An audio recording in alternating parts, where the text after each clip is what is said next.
High friends, আমি Shovan. Welcome to my YouTube channel. Pushpa two the rule এই মুভিটা দেখলাম। আমার কিন্তু মুভিটা দুর্দান্ত লেগেছে। কে কি বলেছে না বলেছে আমার দেখার দরকার নেই। অনেক মিক্সড রিভিউ এসছে, অনেক নেগেটিভ রিভিউ এসছে, পজিটিভ রিভিউ তো অবশ্যই এসছে। এবং 3 ঘন্টা 20 মিনিট এই মুভির ডিউরেশন। Directed by Sukumar.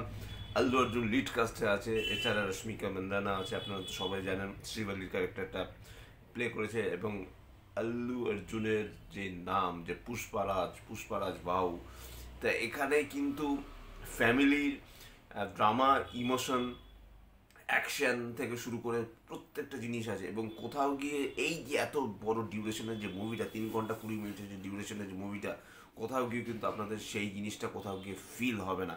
হ্যাঁ, পুষ্পা ওয়ানটা একটু অন্য টাইপের ছিল এবং পুষ্পা টু দুর্দান্ত। এছাড়াও ফাহাদ ফাজিল রয়েছে, ট্রিমেন্ডাস রকমের অভিনয় করেছে।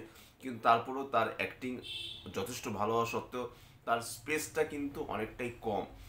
ফার্স্ট একদম আমি যদি দুটো ভাগ করি, মানে ইন্টারমিশনের আগে তাকে যেভাবে দেখা গেছে, ইন্টারমিশনের পরে কিন্তু তাকে দেখা একদমই যায়নি। এবং সেটা কিন্তু কোথাও গিয়ে আমার একটু হলেও খারাপ লেগেছে। এবং সিনেমাটা সেকেন্ড হাফে গিয়ে একটু কিন্তু ক্লিশে লাগে, কোথাও গিয়ে কিন্তু সিনেমাটার একটু হলেও গিয়ে পড়ে যায়। কিন্তু তারপরে ক্লাইম্যাক্স সিনটা যেভাবে রাখা হয়েছে সেটা কিন্তু এক কথায় অসাধারণ। আমার কিন্তু পুষ্পা টু দুর্দান্ত লেগেছে।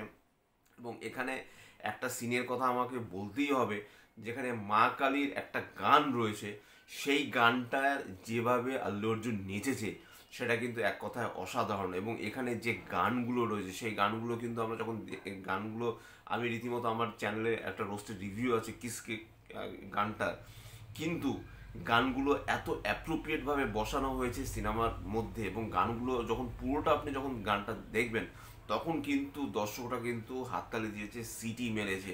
অতএব গানের ব্যবহারও কিন্তু সুকুমার ঠিকঠাক মতো করেছে। এবং প্রচুর লোকজন নিয়ে প্রচুর জায়গা শ্যুট করা হয়েছে। এবং জাপানের যে যে অংশটা, সেই অংশটা কিন্তু কোথাও গিয়ে আমার মনে হয়েছে এই অংশটা কিন্তু মুভির সাথে কিন্তু একদমই যায় না।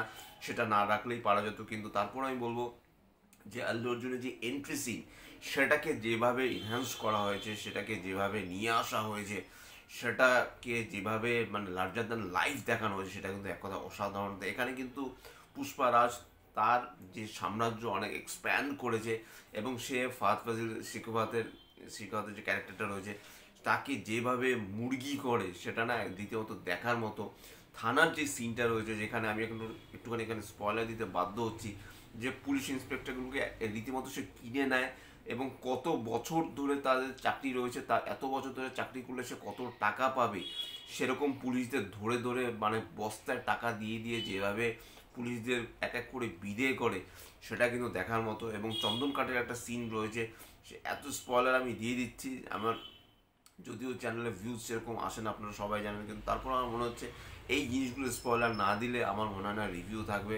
চন্দন কাঠ যেভাবে শ্রীলঙ্কায় চলে যায়, তখন ফাহাদ ফাজিলকে যেভাবে মুরগি করা হয়, মানে মুরগি কথাটা বলতে বারবার বাধ্য হচ্ছি, সে কিন্তু মানে টিকিটাও ধরতে পারে না, সে এক কথায় অসাধারণ। এবং এই যে পুষ্পারাজ, তার যে বুদ্ধিমত্তার যে পরিচয়, সেটা কিন্তু বারবার কিন্তু এই সিনেমার মাধ্যমে উঠে এসছে। এবং শ্রীবল্লির সাথে তার যে কেমিস্ট্রি, সে কিন্তু একটা জিনিস খুব ভালো মতো এই জিনিসটা দেখিয়েছে, যেটা তেলেগু মুভিতে সাধারণত দেখানো হয় না। সেটা হলো যে ফিমেলকে কিন্তু খুব বাজেভাবে কিন্তু তেলেগু ইন্ডাস্ট্রি কিন্তু দেখায়।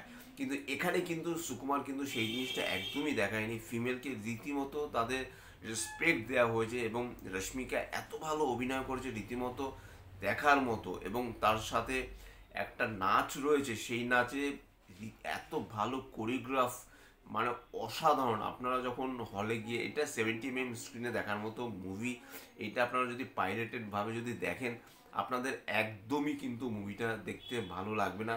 এটা অ্যাটলিস্ট দয়া করে দেখবেন না। আপনারা হলে যান, আপনারা দূরে না যান, আপনারা আপনাদের নিয়ারেস্ট থিয়েটারে যান, সময় নিয়ে সানডে দেখুন, স্যাটারডে দেখুন, আপনারা সময় নিয়ে সিনেমাটা কিন্তু হলে গিয়ে দেখুন। নইলে পরে কিন্তু সিনেমার যে বাজ, সিনেমার যে ক্রেজটা, সেটা কিন্তু আপনারা ফিল করতে পারবেন না। আপনি একা ঘরে বসে দেখছেন, সেই ফিলটা কিন্তু আসবে না। এবং এই সিনেমাটার লেন্থটা 3 ঘন্টা 20 মিনিট হওয়া সত্ত্বেও কিন্তু সিনেমাটা কিন্তু কোথাও গিয়ে বোরিং করে না। এবং ক্লাইম্যাক্স সিনটাকে যেভাবে রাখা হয়েছে, সেখানে দেখাই যাচ্ছে যে পুষ্পা 3 র্যাম্প্যাজ বলে এই মুভিটা কিন্তু আবার আসছে। হয়তো বা 2026 বা 27-এ আসতে পারে, কারণ 25-এ আসার চান্সেস খুবই কম, কারণ এই পুষ্পা 3 এর শ্যুট আশা করি আমার যতটুকু আমার কাছে খবর আছে যে পুষ্পা 3 এর কিন্তু শ্যুট সেভাবে করা হয়নি, বা করা হয়ে থাকলেও সামান্য পরিমাণ করা হয়েছে। এবং শুধু তাই নয়, পুষ্পারাজের তার সন্তানও আসতে চলেছে, সেটাও কিন্তু আমি স্পয়লার দিয়ে দিচ্ছি। এটা স্পয়লার দিয়ে দিলে আমার মনে হয় না খুব একটা ক্ষতিকারক কোনো ব্যাপার হবে। এবং এখানে অ্যাকশন সিকোয়েন্সেসগুলো যেভাবে রাখা হয়েছে, এক কথায় চরম। এরকম অ্যাকশন সিকোয়েন্স যদিও আমরা এর আগে প্রচুর প্রচুর মুভিতে দেখেছি, প্রচুর আমরা সাউথের মুভিতে, আমরা বলিউডের মুভিতে প্রচুর দেখেছি, কিন্তু তারপরও যেভাবে পুষ্পারাজ, আল্লু অর্জুন যেভাবে অভিনয় করেছে রীতিমতো দেখার মতো। প্রথম থেকে শেষ অবধি সেই সিনেমাটাকে যেভাবে পুল অফ করেছে, নিজের কাঁধে নিয়ে গেছে সিনেমাটা, এক কথায় অসাধারণ। এবং এই মুভিটা কোনো মতেই আপনারা মিস করবেন না। এবং ডে ওয়ানে কিন্তু আমি কালেকশানটা এখন বলে দিচ্ছি যে 260 crore প্লাস কিন্তু ওয়ার্ল্ড ওয়াইড কালেকশন কিন্তু অলরেডি পুষ্পা 2 দ্য রুল কিন্তু অলরেডি করে নিয়েছে, যেটা কিন্তু একটা রেকর্ড, জওয়ানের যে 65 crores যে রেকর্ড ছিল হিন্দি বেল্টে, সেই রেকর্ডটা ভেঙে দিয়েছে। অ্যানিমেলের যে একটা রেকর্ড ছিল ফার্স্ট ডে যে কালেকশনটা, সেটা ভেঙে দিয়েছে। এবং তেলুগু ইন্ডাস্ট্রিতে থেকে অলমোস্ট 87 crores মতো, এবং 67 crores মতো হিন্দি বেল্ট থেকে, তামিলনাড়ুর বেল্ট থেকে 8 crores,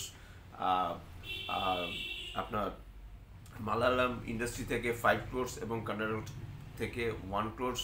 এবং ডে ওয়ানের মানে 5th ডিসেম্বর আগে, মানে 4th ডিসেম্বর কিন্তু তেলুগু ইন্ডাস্ট্রি, তেলুগুতে কিন্তু মুভিটা কিন্তু অলরেডি চলে এসছে, যেটা প্রিভিউ যেটাকে বলা হয়, যদিও সেটাকে 0 ধরা হয়, কিন্তু তারপরে সেখানে কিন্তু 10 crores মতো এসছে।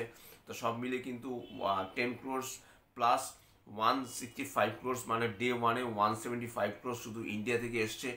এবং ওয়ার্ল্ড ওয়াইড কিন্তু 260 crore প্লাস নিয়ে আসছে, এবং এটা কিন্তু একটা রীতিমতো রেকর্ড। এবং শুধু তাই নয়, সাউথ ইন্ডিয়ান মুভি যেভাবে বলিউডের উপর প্রেশার ক্রিয়েট করছে, বলিউডের মুভি কিন্তু আস্তে আস্তে কিন্তু পিছিয়ে যাচ্ছে, বস, কিচ্ছু করার নেই।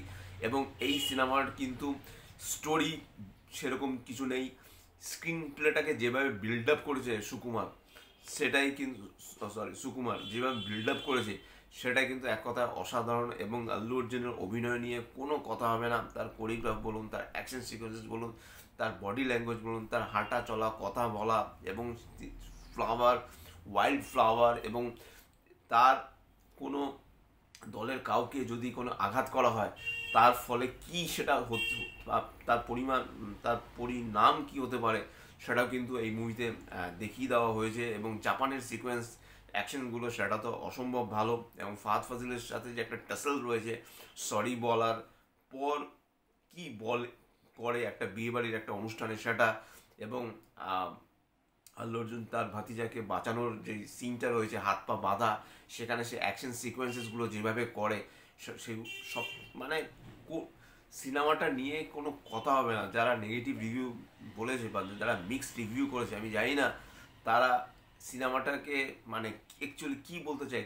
এটাই তো মাস মাসালা মুভি, এরকম মুভি তো দর্শক দেখতে চায়, এবং এরকম দর্শক মানে এরকম মুভি দেখার জন্য সবসময় মুখিয়ে থাকে। এবং দর্শক যে কী পরিমাণভাবে পুষ্পা 2 দ্য রুল গ্রহণ করেছে, তার উদাহরণ কিন্তু 260 crore প্লাস। ইন্ডিয়ার বিভিন্ন দেশে, ইন্ডিয়া ছাড়াও বিভিন্ন দেশেও কিন্তু পুষ্পা 2 রমরম করে চলছে। এবং আজকে তো ফ্রাইডে, আজকে মোটামুটিও একটা ভালো কালেকশন তো করবে। স্যাটারডে এবং সানডে অবধি এই মুভিটা কিন্তু অলরেডি 500 crore প্লাস হয়ে যাবে। আপনারা মানে মার্ক করে রাখুন।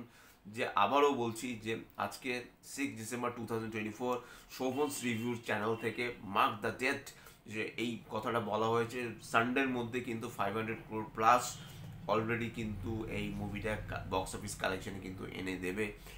ওয়ার্ল্ড ওয়াইড কালেকশনের কথা বলছি, আমি ইন্ডিয়ার কথা বলছি না। কাজেই আবারও বলছি যে আপনারা কোনো মতেই পুষ্পা 2 দ্য রুল এই মুভিটা মিস করবেন না। মুভিটা জাস্ট দেখুন, মুভিটা দেখে চোখের আরামদায়ক একটা ভাব চলে আসবে। এবং আল্লু অর্জুন সে যে সুপারস্টার, সে দেখিয়ে দিয়েছে। যদিও হায়দ্রাবাদে একটা বাজে একটা কাণ্ড হয়েছে, লোক মারা গেছে, সেই ব্যাপারটা নিয়ে সত্যি একটা বাজে সিচুয়েশন তৈরি হয়েছে। অনেক শো হায়দ্রাবাদ, কর্ণাটকা, সেরকম মানে সাউথে অনেক শো যার জন্য বাতিল করে দেওয়া হয়েছে, তার একটা প্রিমিয়ারে লোকজন এসেছিল, সেখানে অনেক জনসমাগম হয়েছিল, তারও একটা ব্যাপার ছিল। যাই হোক, আমি এই রিভিউর মধ্যে অনেক কিছু নিয়েই কথা বললাম, আর অ্যাটলিস্ট 10 মিনিট প্লাস হয়ে গেছে আমার ভিডিও ডিউরেশনের মিনিট। এটাই ছিল আমার পুষ্পা টু দ্য রুল এর মুভি রিভিউ। যদি চ্যানেলটা ভালো লাগে থাকে লাইক, শেয়ার, কমেন্ট এবং সাবস্ক্রাইব করতে ভুলবেন না। আমার চ্যানেলকে ইনস্টাগ্রামের লিঙ্ক, ফেসবুকের লিঙ্ক এবং ইউটিউবের লিঙ্ক আমার ডিসক্রিপশন বক্সে দিয়ে দেওয়া রয়েছে, সেখান থেকেও আপনারা আমাকে কানেক্ট করতে পারেন। এবং অবশ্যই পুষ্পা টু দ্য রুল অবশ্যই মুভিটা দেখুন, ঝুঁকে গেলে জ্বালা।